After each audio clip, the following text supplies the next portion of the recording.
Une fille sur trois est enceinte avant ses 18 ans, un phénomène qui s'explique par les manques d'information et d'éducation sur la santé sexuelle et reproductive. Faute de moyens et à cause de tabous liés au sexe, en République démocratique du Congo, les jeunes filles, notamment les adolescentes, sont confrontées au problème des grossesses précoces et non désirées. La Journée mondiale de droits de la femme, édition 2023, a été célébrée cette année autour du thème « Pour un monde digital inclusif, innovation et technologie pour l'égalité de sexe ». Cette journée dédiée aux droits de la femme a été célébrée autour du thème « Éducation numérique égalitaire pour la paix et l'autonomisation de la femme et de la jeune fille ». Faisant sien ce thème, le projet Breakthrough Action, avec l'appui financier de l'USAID, a mis en place un programme ou encore un projet dénommé « Merci mon héros ». Il s'agit d'un projet ou encore d'une campagne conçue pour le jeune et par le jeune pour parler notamment sur les questions de santé sexuelle et reproductive en vue d'interrompre ou encore de prévenir les grossesses précoces et non désirées auprès des jeunes et des adolescentes. Mesdames, Messieurs, bonsoir et bienvenue dans ce numéro d'Instant Médical, numéro que nous allons échanger avec Pierrette Mwanda, experte sur les questions de santé sexuelle et reproductive au Programme national pour la santé des adolescents. Et également avec moi sur le plateau d'Instant Médical, Morija Sophia, qui est une jeune qui va partager son expérience sur les questions de santé sexuelle et reproductive, notamment sur la contraception. Mesdames, Messieurs, bienvenue dans ce numéro de votre magazine Instant Médical.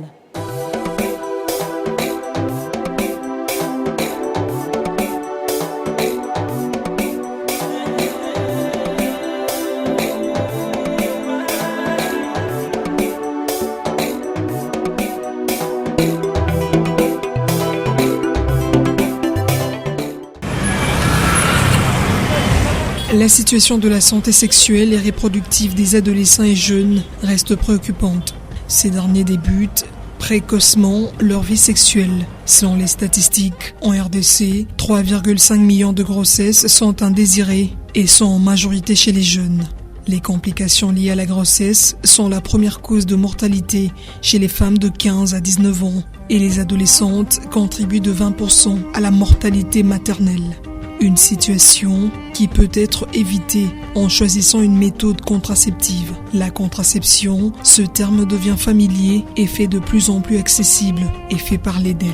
Compris comme étant l'ensemble des méthodes naturelles ou non, la méthode vise à empêcher les grossesses non désirées. Elle doit être adaptée à chaque personne, à chaque période de la vie. Il existe des méthodes ou moyens contraceptifs qui permettent de se protéger des risques d'une éventuelle grossesse non désirée et des avortements, notamment la pilule contraceptive, l'anneau contraceptif ou vaginal, le préservatif, le stérilet, le calendrier, le collier, l'implant. La liste n'est pas exhaustive. L'efficacité de ces différentes méthodes réside au respect de l'utilisation, surtout pour les jeunes et les adolescents. Le choix de la meilleure méthode nécessite un dialogue. Cependant, malgré leur disponibilité, la contraception reste un sujet tabou en RDC et très peu connu, surtout en milieu de jeunes. C'est le cas de ces étudiantes. Bon, selon moi, la contraception, ce sont des méthodes que les jeunes filles emploient pour peut-être éviter les grossesses, tomber enceinte et toute autre chose. Et que penses-tu de ça? Est-ce que ça représente des avantages? Bon, selon moi, personnellement, je dirais que non. En tout cas, c'est pas vraiment, surtout le pilule plutôt qu'ils prennent, ces jeunes filles prennent, ont des conséquences plus tard. Et non seulement ça, les avortements qu'ils sont en train de faire à chaque fois peuvent aussi causer des conséquences graves au futur. Le mieux à faire peut-être que de se renseigner, comment faire le calcul de date, c'est tout. Mais en tant que chrétien, en tout cas, peut-être qu'éviter ce genre de pratiques pour mieux se protéger. Quelles sont vos sources d'informations lorsque vous voulez avoir des informations sur la contraception? Est-ce que les réseaux sociaux, aujourd'hui, contribuent à vous informer sur ça? Est-ce que toi, en tant que jeune, tu puisses des informations?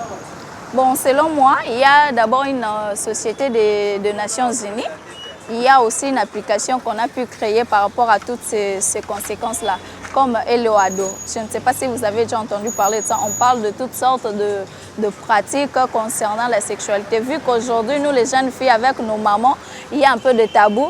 Et nous, on a des androïdes, des appareils un peu digitaux qui peuvent nous aider à avoir un peu l'éclaircissement par rapport à toutes ces choses-là. Alors pour moi, j'utilise Hello Ado, cette application, pour m'aider un peu à comprendre un peu ce genre de relations sexuelles. C'est un peu ça. Donc, tu utilises Internet? Ouais, j'utilise l'Internet. Bon, dans l'éducation, le numérique a une importance. Et le problème avec nous, les jeunes filles d'aujourd'hui, c'est que on a aujourd'hui la pensée d'utiliser le téléphone ou peut-être les ordinateurs négativement. Or, il y a aussi des choses plus importantes qu'on peut le faire avec le téléphone. Mais les autres passent leur temps peut-être TikTok ou des choses inutiles, ou peut-être comment faire pratiquer ce genre de rapports sexuels. Mais en réalité, en dehors de ça, il y a un peu d'autres choses un peu plus importantes qu'on peut le faire avec le téléphone.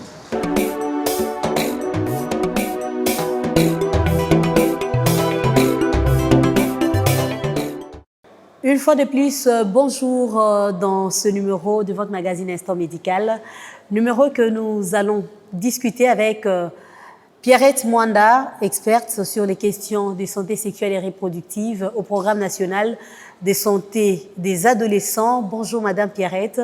Bonsoir Madame José. Également avec moi sur ce plateau d'Instant Médical, Morija Sophia. Bonsoir. Bonsoir Madame José.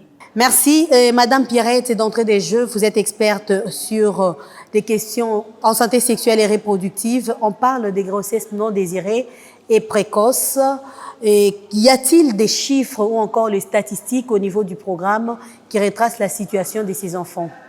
Merci beaucoup pour la parole. Effectivement, au niveau du programme national santé de l'adolescent, dans la prévalence des grossesses non désirées chez les adolescents et jeunes, qui représente 23,7%. Donc, ce qui veut dire que c'est un problème. Donc, c'est un problème de santé publique. Donc, il faut vraiment qu'on mette l'accent là-dessus, parce que 23,7%, c'est déjà beaucoup pour les grossesses non désirées chez les adolescents et jeunes. Et que faire justement pour éviter les grossesses précoces et non désirées chez les jeunes et les adolescents?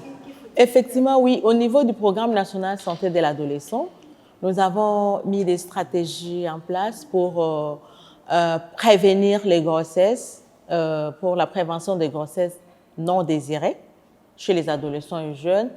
Là, il y a les sensibilisations, quand même au niveau auprès des jeunes, donc auprès des adolescents et jeunes. Mais il y a aussi, on sensibilise sur les moyens de prévention des grossesses non désirées. Là, il faut que les jeunes utilisent, pour les jeunes qui sont déjà sexuellement actifs, ils peuvent utiliser les préservatifs. Mais pour les jeunes qui ne le sont pas encore, là, ils peuvent s'abstenir des rapports sexuels. Donc, ils peuvent pratiquer l'abstinence. Mais pour ceux qui sont déjà sexuellement actifs, on recommande que ces jeunes utilisent des moyens de prévention pour prévenir les grossesses. Donc, quand je dis moyens de prévention, ils peuvent utiliser des méthodes contraceptives pour éviter les grossesses non désirées. Vous avez parlé de la contraception tout à l'heure dans vos dires. Et peut-on comprendre ce qu'est une méthode contraceptive? Une méthode contraceptive, donc la contraception, c'est l'ensemble des moyens ou méthodes utilisées pour éviter la survenue d'une grossesse. C'est ça la contraception. Parmi ces moyens, vous avez parlé de plusieurs méthodes de contraception. Est-ce que vous pouvez énumérer quelques méthodes ici? Oui, parmi ces méthodes, nous avons premièrement les méthodes naturelles. Nous avons parmi les méthodes naturelles, nous avons les méthodes modernes, qui sont les méthodes contraceptives modernes, qui sont naturelles. Et puis, nous avons aussi les méthodes contraceptives modernes qui sont aussi artificielles. Mais parmi les méthodes traditionnelles modernes, nous avons les colliers du cycle, nous avons la méthode, la MAMA. Donc, quand je dis la méthode d'allaitement et d'aménorrhée. Et puis, nous avons aussi la méthode d'auto-observation, donc pour observer la glaire cervicale. Mais en dehors de ça, nous avons aussi les méthodes traditionnelles. Quand je dis les méthodes traditionnelles, là, nous avons les coïts interrompus, que souvent, c'est plus pratiqué aussi chez les jeunes. Donc, il faut se retirer pour éjaculer dehors. Mais il y a aussi, à l'époque, quand je dis méthode traditionnelle, nos mamans utilisaient des ficelles. Donc, quand je dis traditionnelle, pour éviter une grossesse. Mais il y a aussi des méthodes contraceptives modernes et artificielles. Là, nous avons la pilule, nous avons la pilule contraceptive d'urgence, nous avons les stérilés. Quand je dis les stérilés, les dispositifs intra-utérins. Et puis, nous avons aussi les injectables. Quand je dis injectables, nous avons les Cyanapres, nous avons aussi les dépôts Provera. Mais il y a aussi les implantables, donc les implants. Parmi les implants, nous avons l'implant non NST, donc qui est de 3 ans. Et puis, nous avons aussi la Jadel, qui est de 5 ans. Et nous avons aussi la méthode, les préservatifs, comme méthode de barrière. Donc, les préservatifs masculins et féminins. Tout à l'heure, j'ai parlé des préservatifs. Je dis que les préservatifs ont une double protection. Ça protège à la fois et à la grossesse non désirée, et aussi aux infections sexuellement transmissibles et au VIH-Sida. Mais il y a aussi des méthodes chirurgicales. Quand je dis méthode chirurgicale, il y a la vasectomie chez l'homme et la ligature de trompe chez la femme.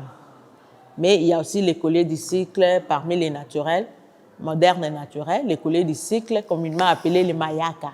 Quels sont justement les avantages qu'offre une méthode contraceptive, surtout pour le jeune? Bon, pour les jeunes, toutes les méthodes sont recommandées, mais toutes les méthodes ne sont pas conseillées. Par exemple, la ligature chirurgicale. La ligature chirurgicale n'est pas conseillée aux adolescents et jeunes. Mais comme avantage pour un jeune qui utilise la contraception, je donne un exemple.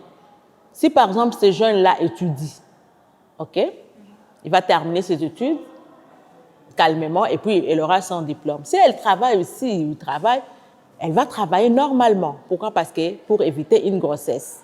Donc, n'importe quelle activité que le jeune pratique, elle va mener ses activités sans problème, sans qu'elle puisse tomber enceinte. Donc, c'est déjà un avantage pour le jeune. Donc, il va atteindre ses objectifs.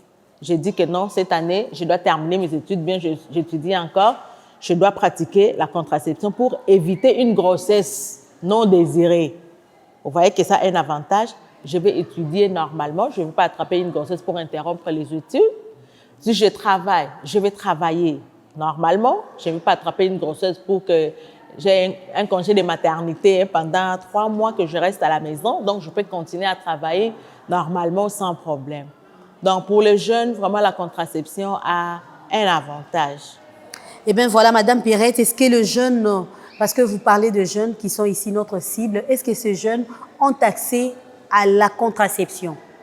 Oui, bon, les jeunes eux-mêmes, j'ai dit que les jeunes eux-mêmes, ils ont accès à ces méthodes. Comment? Parce que souvent ça pose problème, ok? Souvent ça pose problème. Souvent les jeunes ne savent pas où aller. Souvent ils n'ont pas d'informations sur les méthodes contraceptives. Mais qu'est-ce que vous faites, vous, en tant que programme? Voilà, c'est ce que j'ai. Donc, le programme national santé de l'adolescent, j'ai commencé au début quand je dis que les programmes ont mis des stratégies en place. Quand je dis c'est la sensibilisation, donc la prévention des grossesses non désirées chez les adolescents et jeunes. Il y a la sensibilisation sur les moyens de prévention, sur la santé sexuelle et reproductive en général et sur les grossesses précoces et non désirées en particulier. Quelle est la place du numérique dans l'éducation sur la prévention de la grossesse non désirée ou encore des grossesses précoces, surtout pour les jeunes? À ce qui concerne le numérique, comme on est en train de parler de numérique, donc on peut aussi atteindre le jeune par les réseaux sociaux, souvent les jeunes utilisent plus les réseaux sociaux. Ils sont plus dans les Facebook, dans le WhatsApp, et puis dans les TikTok, Instagram. Donc, on peut aussi mettre en place des plateformes, des forums pour discuter avec les adolescents et jeunes sur la question des santé sexuelle et reproductive. Donc, là-dedans, en matière de la prévention des grossesses non désirées. Mais les programmes ont mis des stratégies en place. Nous avons formé les pères éducateurs. Donc, il y a l'approche père-éducation, les pères éducateurs qui sensibilisent dans la communauté. Et puis, nous avons aussi aménagé, équipé des espaces. Nous avons des espaces d'information et de communication où les jeunes partent, donc au niveau des formations sanitaires, où les jeunes partent pour avoir des informations. Mais en dehors de ça, il y a aussi des sensibilisations. À la télé, souvent on parle des problèmes des grossesses, la prévention des grossesses, à la radio. Donc voilà un peu des émissions. On peut organiser aussi des conférences pour parler de la prévention des grossesses non désirées chez les adolescents et jeunes. Voilà, Sophia, vous êtes jeune. Avez-vous déjà entendu parler de la contraception? Oui, j'ai déjà entendu parler. Et c'était déjà à quelle occasion? Par rapport à l'organisation des jeunes que l'association d'aide à la femme féminine a organisée à l'occasion de la fête de femmes qui se déroule généralement le 8 mars. C'était en 2019, dont j'ai entendu parler de la contraception. En tant que jeune, pensez-vous que la contraception présente des avantages? Il y a des manières de lutter contre les grossesses précoces. Et entre autres, il y a s'abstenir. En tout cas, ce qui m'avait vraiment touchée, c'était le fait de savoir que si tu t'abstiens à ne pas avoir de rapport sexuel, généralement avant le mariage, les grossesses désirées ne vont pas venir. C'est vrai qu'il y a des manières de contraception, mais ce que moi j'avais vraiment aimé ce jour-là, c'était qu'on nous dise que la meilleure des méthodes est de s'abstenir. Et quels sont ces avantages? Donc, lesquels de ces avantages? Des avantages, oui. Lesquels? Les grossesses non désirées, par exemple. C'est ça vraiment l'avantage que la contraception nous offre. Qu'est-ce qui peut justement empêcher le jeune à recourir ou encore à utiliser une méthode contraceptive selon vous? Je pense que c'est seulement le manque d'information. Lorsque une personne a la connaissance, ça évite certaines erreurs. Et aujourd'hui, je peux dire à mon humble avis que les jeunes ne sont pas suffisamment informés sur ça. Voilà pourquoi ils ne l'utilisent pas. S'ils sont informés, ils vont l'utiliser. Voilà, Madame Pierrette, on vient de parler de ça ici. Comment les jeunes peuvent surmonter ces barrières et utiliser des méthodes contraceptives? Bon, moi je peux dire que d'abord, les numériques induit les changements, quand je dis les changements pédagogiques, parce que ça privilégie aussi les travails collaboratifs. Par exemple, je peux dire, il y a des formations à distance. On peut suivre une formation à distance, on peut suivre une formation en ligne, mais à travers aussi des réseaux sociaux. Tout à l'heure, je dis que les jeunes sont plus dans les réseaux sociaux. Ils sont plus dans les Facebook, dans les TikTok, dans WhatsApp. Sur WhatsApp, on peut mettre en place même des plateformes, des forums où les jeunes peuvent discuter sur le problème des santé sexuelle et reproductive, donc en matière de prévention des grossesses. Justement, est-il possible de convaincre les jeunes à utiliser une méthode contraceptive? Comment le faire? D'abord, tout à l'heure, on vient de dire, c'est le manque d'information. Souvent, les jeunes n'ont pas l'information qu'il y a des méthodes contraceptives. D'abord, ils ne savent pas où aller aussi, où se procurer de ces méthodes contraceptives. Mais il y a certains aussi qui craignent aussi les rumeurs qui circulent aussi autour des méthodes contraceptives.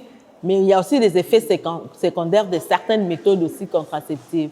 Mais en dehors de ça, il y a aussi l'accessibilité financière. Vous voyez que les jeunes ne travaillent pas. Ils n'ont pas de moyens pour acheter les contraceptifs, chaque fois prendre et tout. Mais il y a aussi les comportements aussi de certains prestataires. Quand on voit une adolescente, par exemple, de 15-16 ans, qui va dans une formation sanitaire, dans un établissement de soins, pour aller chercher une méthode contraceptive, on va lui dire non, non, c'est pas de ton âge, il faut que tu rentres. Vous voyez que les prestataires eux-mêmes aussi, ils ont des préjugés, ils jugent déjà le jeune qui vient demander des contraceptifs au niveau des centres. Mais il y a aussi les leaders communautaires et les leaders religieux, hein, parce que vraiment, ils ont vraiment une influence sur l'utilisation de méthodes contraceptives chez les jeunes. Et comment les jeunes peuvent surmonter ces barrières et avoir accès aux méthodes contraceptives? Voilà. D'abord, par la sensibilisation.